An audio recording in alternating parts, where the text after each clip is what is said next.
Currently going to the Eiffel Tower. It's booked in for 8 p.m. Unfortunately, the second floor is as far as you can go at the moment because I think the top floor is shut for maintenance, so can't really go to the second floor.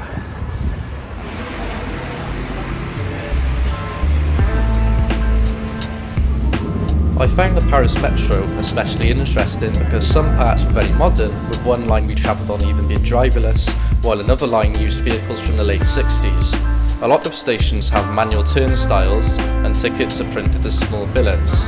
There's also no system to tap in and out with a contactless card or fare caps like there are on the Transport for London system, for example.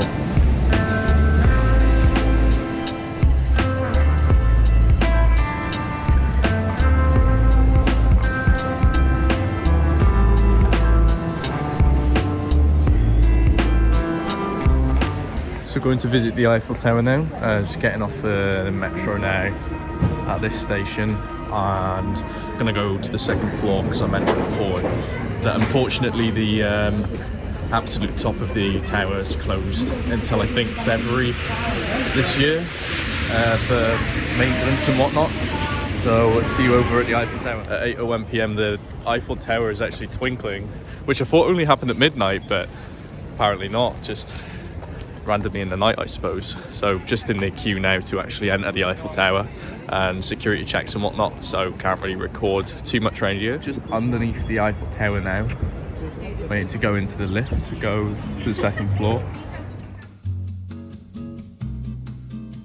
The Eiffel Tower, named after designer and builder Gustave Eiffel, was built in the late 1880s as one of the main attractions of the Paris World Fair in 1889 and as a memorial to French independence and the Revolution. At the time of construction, it was the tallest building in the world, standing at 330 metres, and it shortly became the symbol of the city of Paris.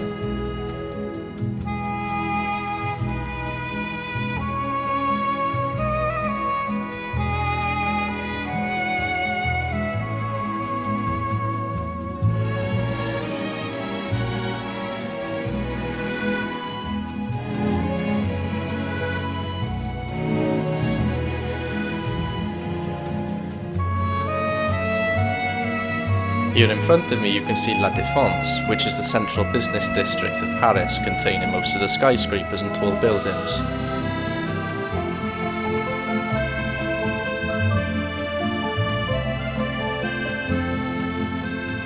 Overall, it was very enjoyable to be at the second floor of the Eiffel Tower, but I do wish we could have gone right to the top.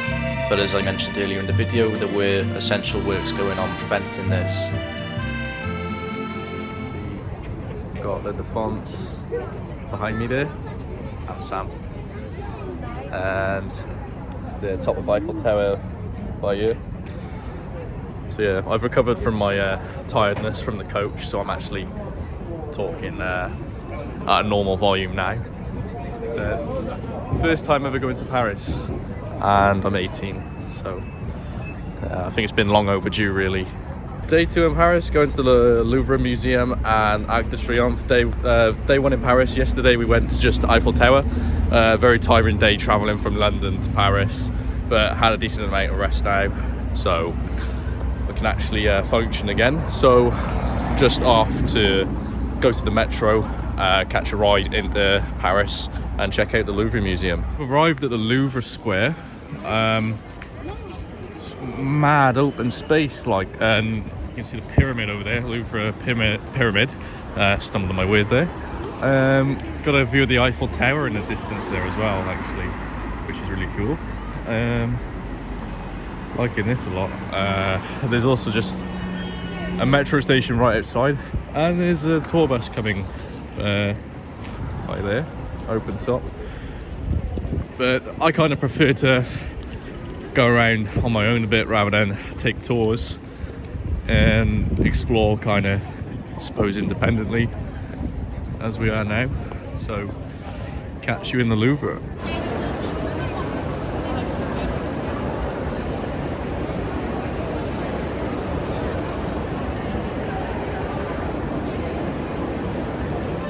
The Louvre Museum, established in 1793, is the world's most visited museum with 8.7 million visitors in 2024. It's based in the Louvre Palace and houses Leonardo da Vinci's world-famous Mona Lisa painting. The Louvre also features a large glass pyramid between the palace buildings which serves as the museum's entrance. Here in front of me you can see the Mona Lisa painting, and honestly I was expecting a much larger crowd around it, so it wasn't too hard to get some decent shots of the painting. Sadly though, you can't really go too close to it anymore. Cheers, Just Stop Oil.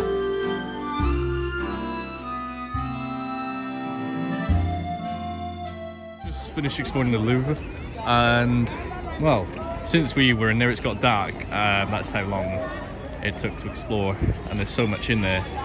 We did see the Mona Lisa, which is good, and now it's just really chill looking at the pyramid in the dark because it's all lighting up. So I'm gonna chill here for a bit and then head to the Arc de Triomphe. Walking for a long time down the Champs-Élysées. We're now at Arc de Triomphe behind me, right here in Paris. So we're gonna go take a look at that now. The Arc de Triomphe monument took 30 years to build and was constructed between 1806 and 1836. Napoleon commissioned the construction of this monument to commemorate victories of the French army. Nowadays, visitors can buy a ticket allowing them to go at the top of the monument and visit a small museum inside of it. Coincidentally, we visited the Arc de Triomphe during the rekindling of the flame ceremony, which according to its official website is held at 6:30 every evening. This ceremony is held underneath the monument in remembrance of 1.4 million soldiers who fell for France during the First World War. We're in Paris. Plan is Petit Palace opposite the Grand Palace, which is free to enter, Luxembourg Gardens and Notre Dame Cathedral. See you at Petit Palace. Got the metro and we're at Petit Palace. That's the Grand Palace, but that's really only open for exhibitions. You have to book tickets for, and there's none on today anyway. Oh, I think there is, but it's fully booked out when I checked. But that's Petit Palace across the road, which is free to enter. Here's Petit Palais, or Little Palace in English, located just across the road from Grand Palais, or Big Palace. It was built for the 1900 Universal Exhibition and became a museum in 1902. Here's my favourite part of the art museum, the big book tower.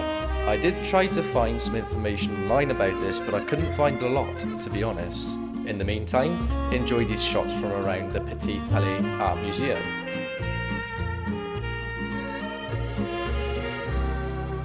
Here you can see there's a nice little garden in the centre of the palace, and there's also a cafe I'll show you shortly inside the palace where you can grab hot and cold drinks and a quick bite to eat.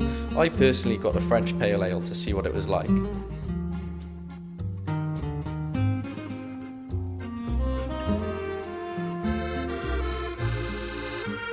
So in the cafe in Petit Palais, got La Parisienne Blonde Pale Ale. You can see French flag, so we know it's French beer. So it's good to, do a little bit of food and drink tourism whenever you go anywhere. So yeah, blonde pale ale, and it's French, and give it a shot. Very nice, and it was about €6 for the bottle. No way, there's a bird in the tree, like a real bird. It was just flying. Whoa! Yeah, there's a real bird that's just flying around in here. That's actually insane. Little robin, is it? Yeah, I think it's a little robin flying around in the cafe. that's insane. Here is Notre Dame, a magnificent cathedral built on Ile de la Cité in the 12th century. Sadly, a massive fire engulfed the cathedral in April 2019, believed to be caused by either a short circuit or a cigarette. The cathedral only opened its doors up again to the public in December 2024, a month before Sam and me actually visited Paris. As we visited the cathedral during a Sunday service, I didn't really take too many photos or videos.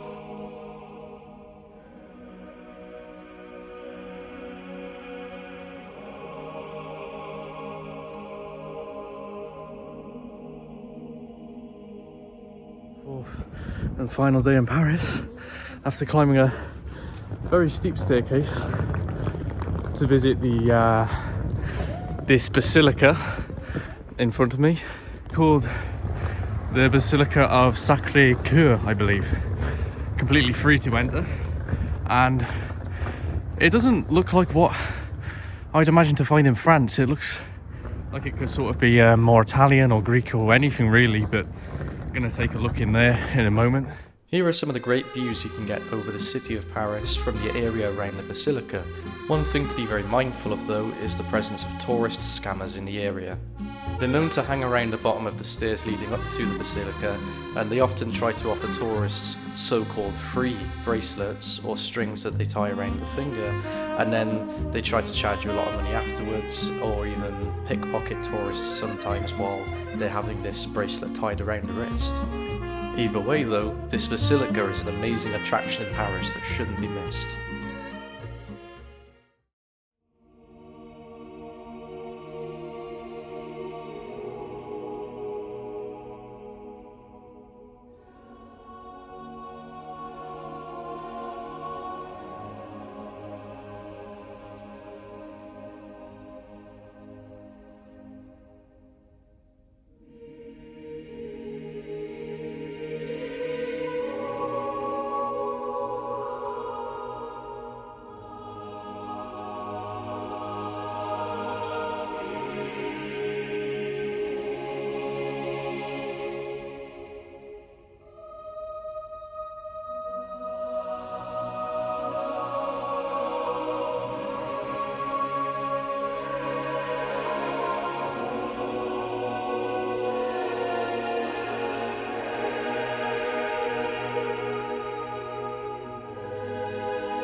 Good view of the basilica here as well, right at the front of it. Very touristy street right here. And if I can get the focus, there we go.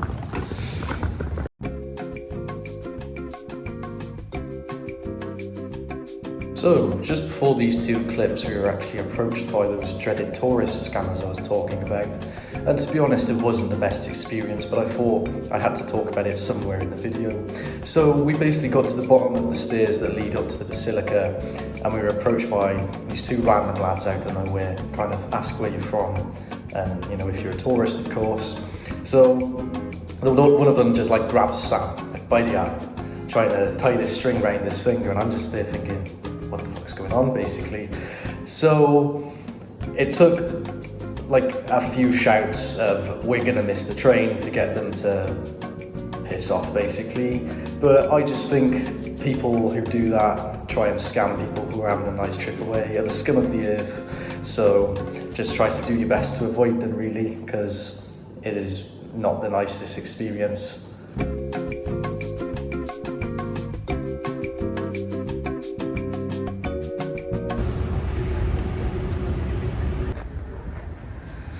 Taking in the nature here in Luxembourg Gardens.